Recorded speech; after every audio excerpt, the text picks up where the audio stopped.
What if we could be more successful and less stressed? That's pretty much what we're all trying to do, if only it were that easy. Our guest today says the answer is actually all around us. She's going to tell us how to tap into nature to create the life we want. The climb to the top feels so good when you get there. Is it just us, or can it feel lonely sometimes, even when you're successful? And who defines success anyway? What about life's twists and turns? We've learned a few things along the way, and we're ditching the culture of competitiveness. Bringing together women from different backgrounds to share their stories. Let's do this together. Welcome to Think Tank of Three podcast. Welcome to the show. I'm Julie Holton here with Audria Fink and Rishia Canada-Capasuris. We are your Think Tank of Three. Now, we've all heard that a full moon means trouble. Nurses swear by this. And I've definitely blamed Mercury retrograde for tech problems and, I don't know, maybe some mood swings here or there. Not that I ever have mood swings, but ladies, I've got to say that the science and structure behind the ideas we're talking about today, it's fascinating to me. I'm really excited. I love when science and intuition kind of come together. So this topic is really, really fun. Our guest today has an interesting background in engineering, design, and innovation. Jennifer Peavey has her master's degree in industrial design and 2 degrees in chemical engineering. She also journeyed from corporate life back to academia and recently to author with her new book, Natural Reflectors. Here's an excerpt about the book.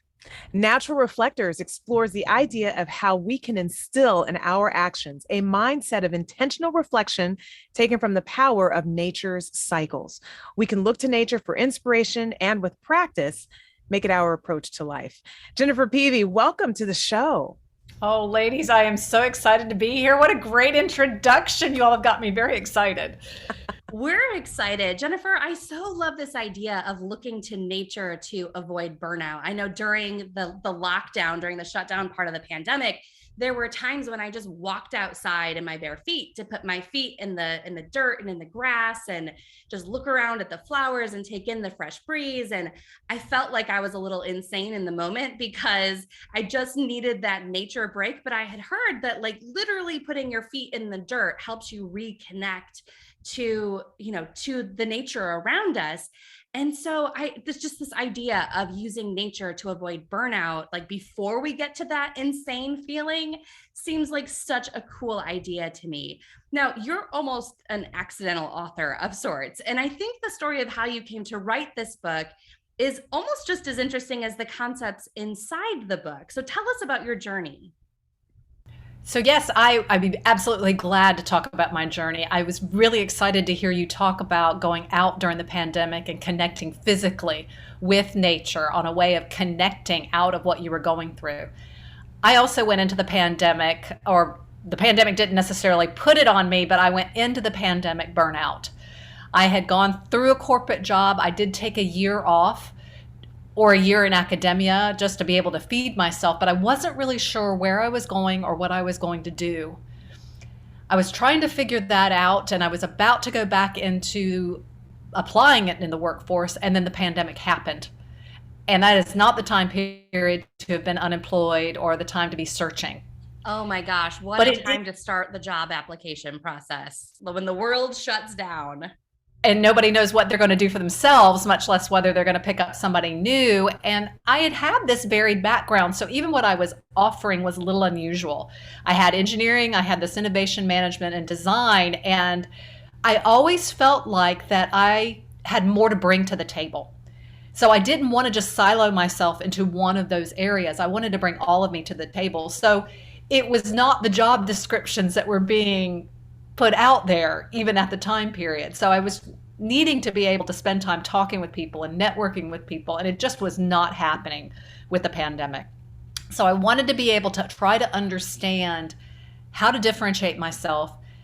And I really had to go back to almost fundamentals of saying, what was I doing? What was I trying to do? And really, after a while, the question was, what did I want to do?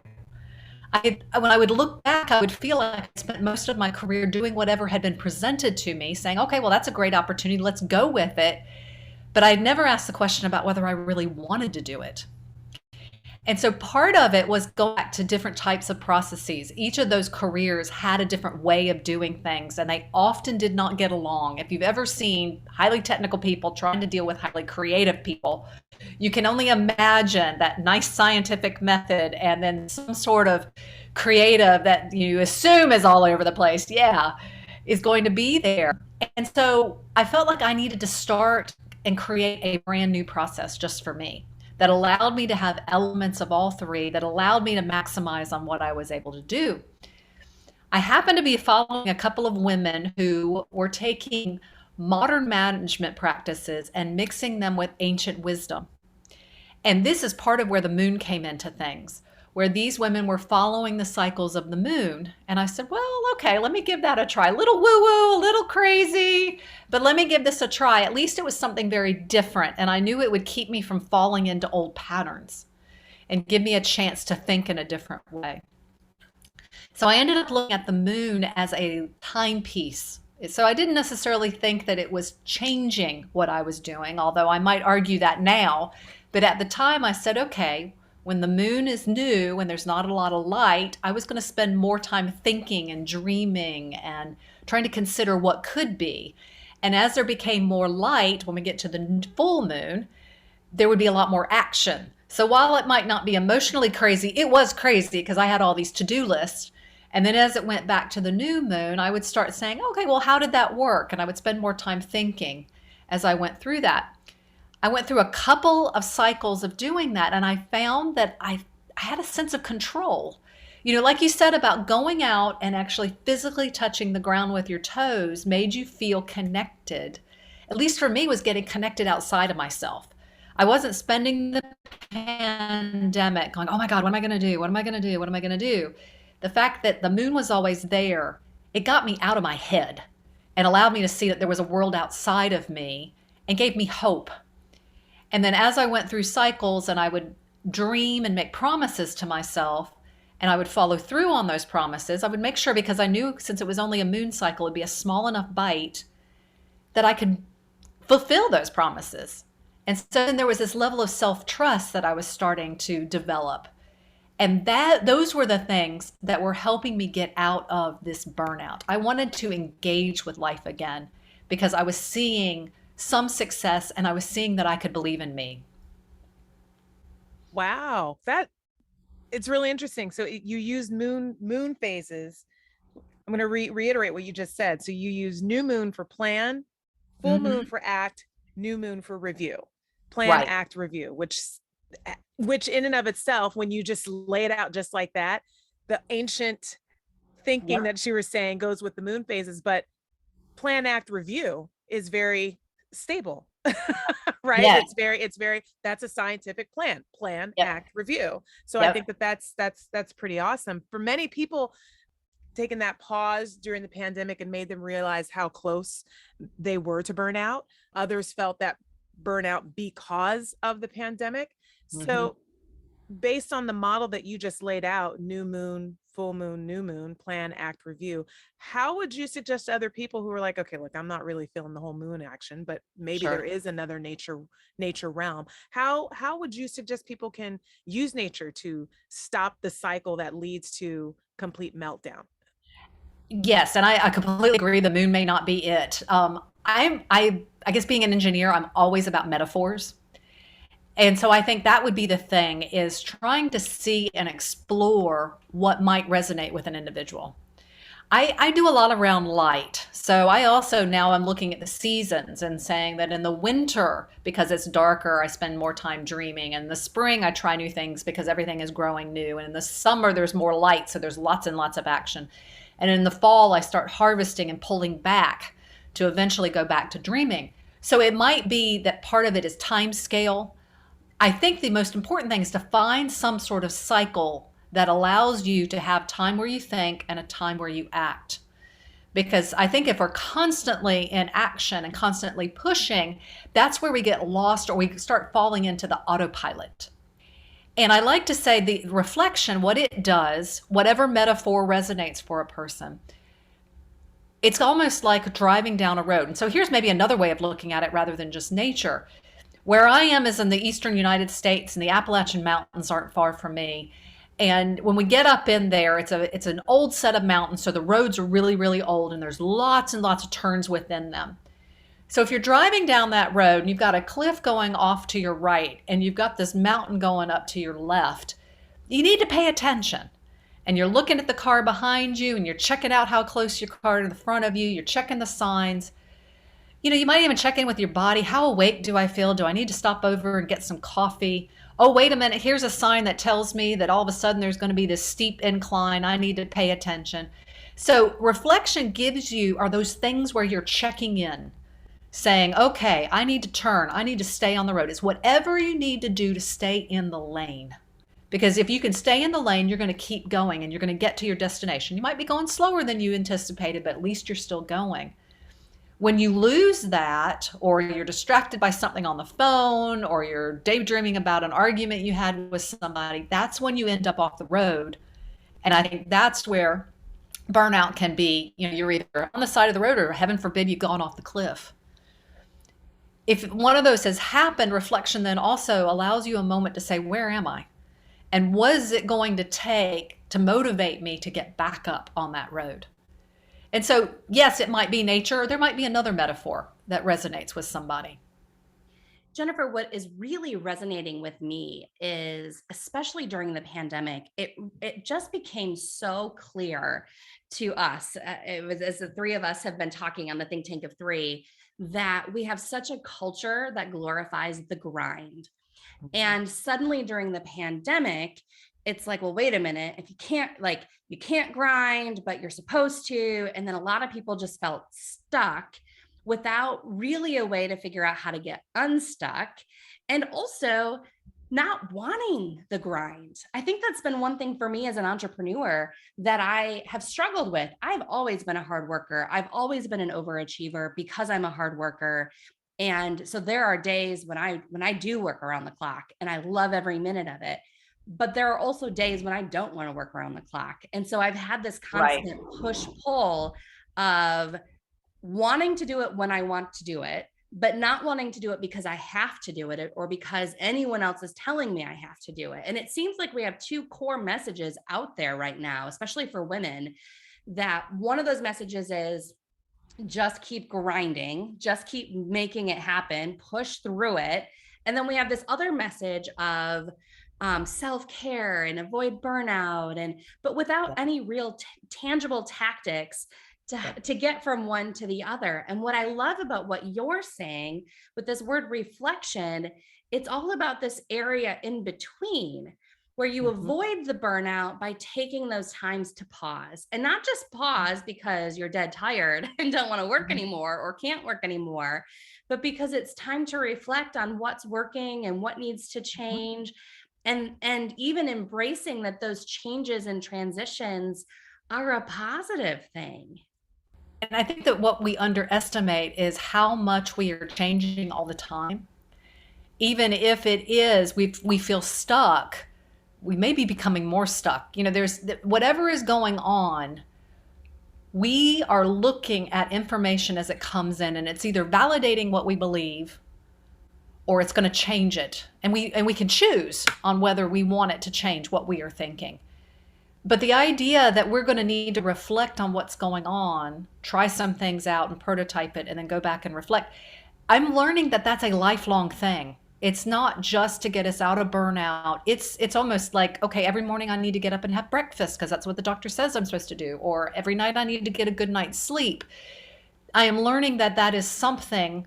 Maybe it's just the mental health, but I think it's also emotional, and it's the physical health. It's making sure that I listen to my body. And all of that is something that we've never been taught. It's almost like we're supposed to look at ourselves as a machine, and we've got this brain we're carrying around in this machine. And then, of course, you wake up when you're 50 and suddenly realize that your body's betraying you and you don't know exactly why. But like you say, I think it is a shift from either we've got to do something all the time or we do nothing, to we need to maintain somewhere in between and determine what is it. We make choices. I think that's one of my biggest things is we have a choice. And if we can claim that choice, there's a lot of power in what we decide to do from there. I love that concept. I don't think there's anything more powerful than choice. You have choice in how you respond, how you react, how you process. You don't have a choice in what happens, right? You get to burnout, but you definitely have a choice in how you respond to the things. So when you experienced your own time of burnout, you sort of hit that point of no return. What did you learn and how did you incorporate those lessons into your book?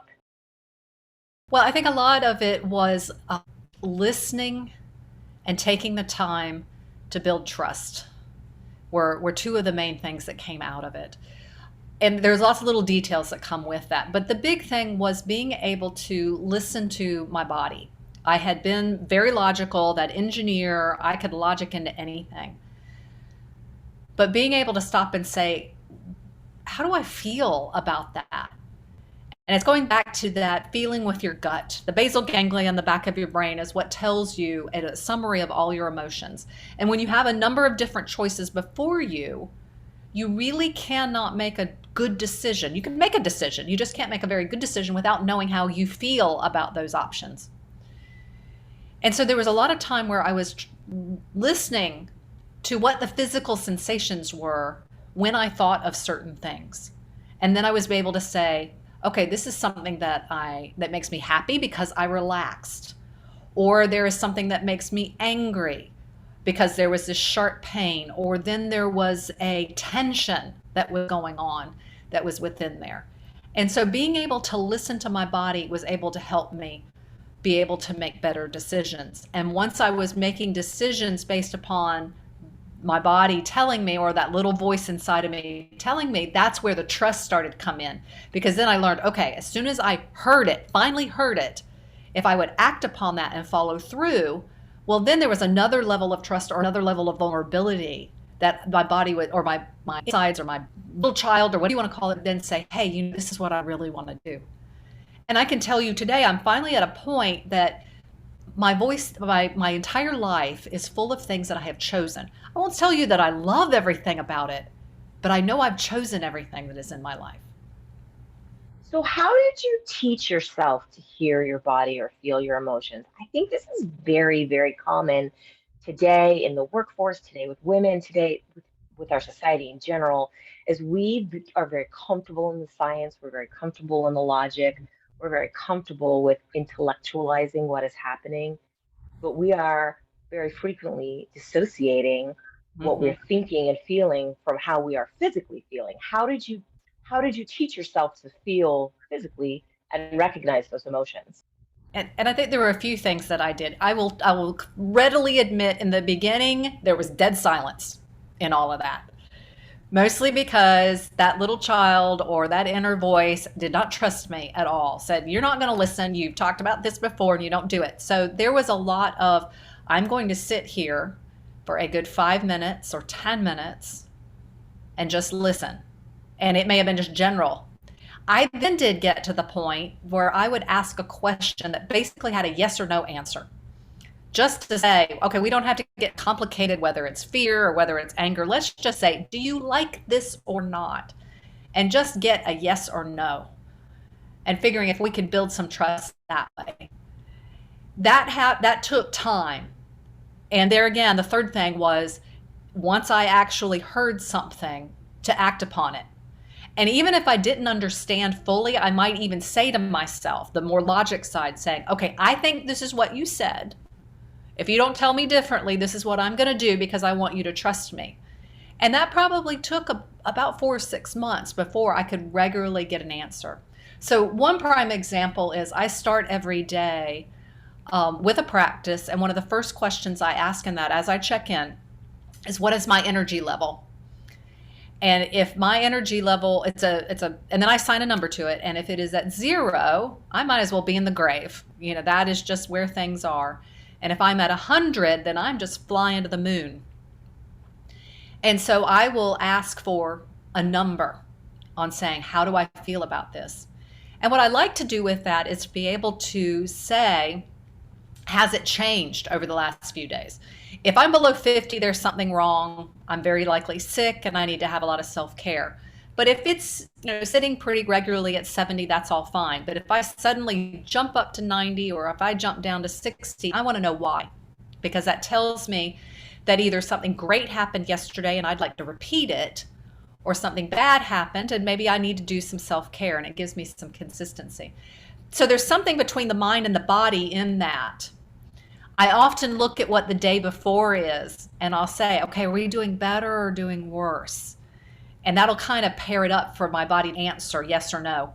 And I might even assign a number, said, does that still feel good? If it said it was better and I was sitting at 75 the day before, and I'll say, okay, is 80 good? And I might hear a yes or no, and I might say, how about 85? And so some of that helps me, instead of just immediately there's an answer, I'll try to have a dialogue. We had a guest on a while back, Diane Lutz, and she spoke about a book and a speaker that we had both seen before. And unfortunately, I'm blanking on the book, but one of the things that the woman was discussing was the hell yes versus the yes versus the no.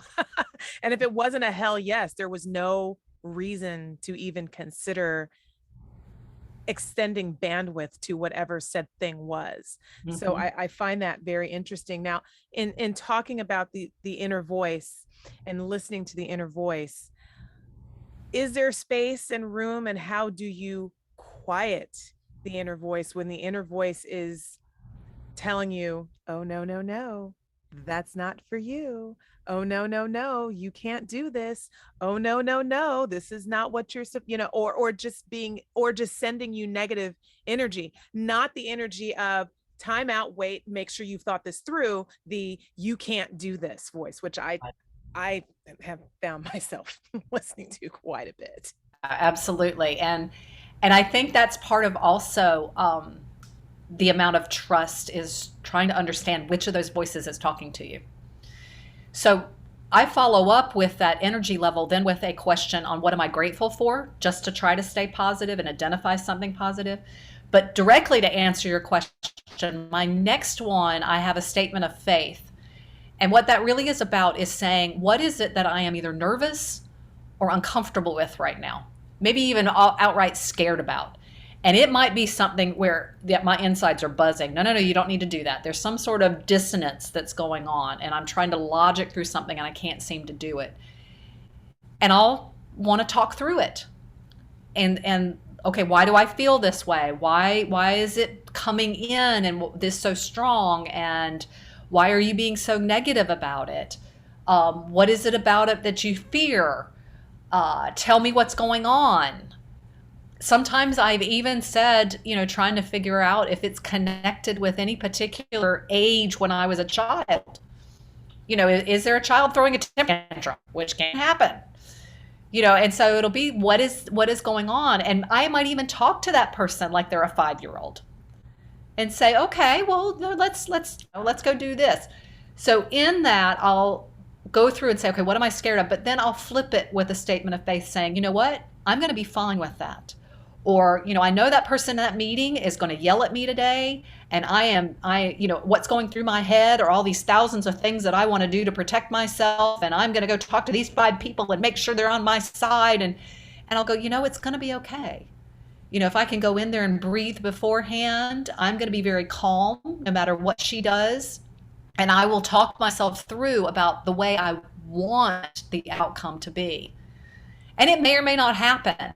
But at least I have met that uncomfortable, scared, fear, whatever it is, head on and acknowledged that it existed. And then we can have a conversation about it. So it's not even quieting. It's actually giving that space to breathe, letting it have its say, and then saying, all right, you said what you've said. You've had your moment. Mm-hmm. Let's talk this through. Exactly. Hear it, talk it through. Instead of ignoring it and acting like it's coming from somewhere, hear it, talk it through, and then make a decision. And it had to be during the pandemic that I made that switch from I must control it and I must stifle it to now. And part of it was, okay, just listening to my body. Am I scared? Am I whatever? Well, now it is getting to the point of going, well, why are you scared? That's the next level. It's not just acknowledging the scared. It's now, I'd like to do something about this. Who wants to be scared? Nobody wants to be scared, but it's going to happen. And I'm just being honest with myself that it will. So I'd like to give people just kind of a sneak peek at how this, like what this process might look like, because Sure. you know, obviously the word reflection is such a big focus in your book, taking this time to pause. I think we talk about it actually a lot on this podcast, but what does that reflection time actually look like? You know, like you said it early on, as you're listening to the inner voice, you might just sit there as you're waiting to hear something. Right. And I think that, you know, it can be awkward when you don't know, you've never done a process before. And so many motivational talks focus on action and not on reflection. So what does this actually look like? If you know, our listeners are taking that next step, what is this process? Sure. And I have this two different ways that we can look at it. We've got the practice itself where I'm checking in every day. Like I talked about the energy level and the grateful, and then what am I scared of? The fourth thing I look at is what do I need for that day? So there is a list there that says, what am I happy about? What do I need coaching on? And what do I need to do that day? So I get that level of self-trust. And then I might actually journal from there, depending upon how things are feeling. If there's just something I'd like to say to myself or something I'm noodling on, that might last about a half hour. I think the biggest thing about that is it happens at the same time every day. Almost like I'm going to have breakfast or I'm going to go to bed at a certain time every day. There's something about being regular with it. So even if it's 5 or 10 minutes that somebody wants to spend doing it, there's something about having a habit of being able to do that. Now, I'll be honest, it doesn't happen every single day for me because things happen. You know, you might wake up late or you wake up really early or get distracted or whatever it is. Things happen, but as long as it's more days that it happens than not, that's really the key to things, is just deciding. What's been interesting now for me is it's come to a point that, yeah, there are some days there's a lot going on and I actually run into work time. Fortunately, I am a freelancer and, you know, I'm working for myself. So it's not like I've got this 9 to 5 job where I'm supposed to be at a certain place at a certain time. I know that's a luxury. But I do feel guilty. I still feel guilty about, oh, I went over a half an hour. I should be starting, you know, whatever my work is. But I've learned to tell myself that this time is so crucial to me for me to be able to perform better later, whatever the project is when I'm on, or I've got my game face on or my game day on, that if I have this time to myself where I get rid of these distractions, these negative things running through my head, I deal with them and I get them to move on, I am more focused and I am more powerful when I'm doing the things that are for other people or things I get paid for. The second way of looking at this that I like to call more my process. That first one is more my practice. My process where I'm going with the moon and I'm reviewing the whole month, I will actually take the time, and it's about 3 days. Part of it is reviewing. Part of it then is claiming within the review, okay, these are the great things I did. I actually showed up. Or here's the thing that I don't feel great about and I need to forgive myself for it. Or here's some wisdom that I learned. And I will take a moment to actually harvest those or cultivate those and see those as important things. And then the next day I will spend dreaming about the next month or the next moon, however, next time period, whatever you want to look at. And then the next day after that is actually planning those days and saying, okay, how am I going to work? What are the things I need to do to get to that action point? If the full moon is that full action, well, I might need to do some research on the internet. I might need to go talk to somebody. I might need to order some things before I have that action actually happen. I'll also contemplate about what is a reasonable bite for that month. Because that's part of the problem, the engineer in me, I can plan like crazy. But that doesn't mean I've planned a bite that I can be successful with. And that I have to remember is as big a thing as anything. You know, you were asking earlier, one of the things I learned was I am only dealing with today's bite, or I like to say, today's brick that I'm laying in that wall that I want to build. That is so key. If your task list is too big for that day, you are waking up and setting yourself up to fail. That's been my big lesson lately. You just nailed it for me. Your task list can't be too big. That bite can't be too big, or you're already setting yourself up for failure. And she'd also said something with regards to wisdom, and it sent me to a saying that I recently saw and heard. There's this company, powerandblack.com t-shirts. And one of the statements, I read it out loud and I told my husband, and he's like, I need that t-shirt. And it's a Nelson Mandela quote. And it says, I never lose. I either win or I learn. Oh, nice. And I think that everything you're saying just kind of encompasses, it goes along with the negative voice. I'm listening to you. I'm going to let you say what you need to say, but then I'm going to move on. Mhm. And then going through the experience after you've gone through your whole process, whatever comes out of it is a win. No matter what happens, it's a win Yeah. because you're learning something from it, no matter what happens. And one of the things that I have learned in doing this, if you go back to, like we said, too many on the to-do list, when I dream, I like to say I have an intention. It is what I want to happen during that time period. Now, but my expectations can be something completely different. And my expectations may be about specifically what that project was supposed to be. What was the outcome? Who was I supposed to meet? What color was it supposed to be? Something like that. And I will get to the point when I reflect, and I've learned to write down my intentions. But when I go back to reflect, I'll find out that I always meet my intentions. I don't always meet my expectations. And my expectations are the voice that tells me, oh, you failed because you didn't do this and didn't do that. But when I write down my intentions and I see that I met them, I'm going, I did it. And I'm learning to trust myself that, okay, I've got it. It's going to work. I never Love lose. that. I either win or I learn. And that's a shift in mindset. You have to really to say, I'm going to learn and not fail. So Jennifer, what's your final message for women who are experiencing burnout or overwhelm right now? I think the biggest thing is to, at least for me, was to realize that you are worth the investment that it takes to get out of where you are. Because I think that was the biggest battle I had, was not only battling the grind, but letting the grind define my self-worth. And to say that I am worth being happy, it is worth my time to invest on finding out what that is. And it's worth whatever it is going to take to be able to get there and to give myself that space to be able to do it. I'm leaving space for that to just breathe for a moment, because I mean, that's a really big message to let sink in. And I think in our own unique ways, we all probably need to hear that, or a piece of that. Jennifer, if you ever start a mastermind or want to be a part of one, count me in, because I feel like we could just continue this conversation all day, every day, or maybe once a month. But this has just been really incredible. I'm so appreciative for you being on the show today and sharing what you learned through your own journey of burnout. This has just been really, really insightful. Before we go, we like to collect advice on the pod from each of our guests so that we have all of this great wisdom to share in our forum. So we have 3 rapid fire questions for you. Okay. Number 1, is there a lesson that you've recently learned that you wish you would have learned earlier in your career?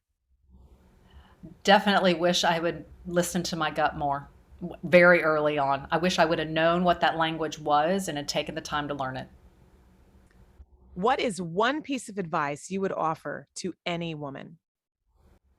I think the biggest thing is to put your self-care first, because if you take care of yourself, you will be there and be able to be present in all the things that you've ever wanted to do. And that needs to be the priority. In today's professional setting, what is the most important skill for a woman? Knowing when to say no.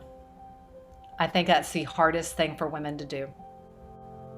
Jennifer Peavey, thank you so much for being on the Think Tank of 3 podcast. Where can our listeners find your book, and how can they connect with you online? Sure. My website is jenniferpeavey.com, and my social media is at jennifer.theblacklab, and I welcome all comments. I love to be part of the discussion. And we will make sure to link to your website in our show notes and our transcript. Jennifer, thank you again for being here today. Oh, thank you, ladies. This has been absolutely marvelous. That's all for this episode of Think Tank of 3. If you have topics you'd like us to cover or guests you'd like to hear from, send us a message at thinktankof3@gmail.com. Subscribe to the Think Tank of 3 wherever you listen to podcasts and connect with us online. We blog weekly at thinktankof3.com. Follow us on social media. You can find us individually on LinkedIn and as Think Tank of 3 on Twitter, Instagram, and Facebook. Women, click to join our private group on Facebook where we can all share advice and articles. And if you liked what you heard in the podcast, share it. You can find Think Tank of 3 on iTunes, Spotify, Stitcher, Google Play, Amazon Music, and SoundCloud.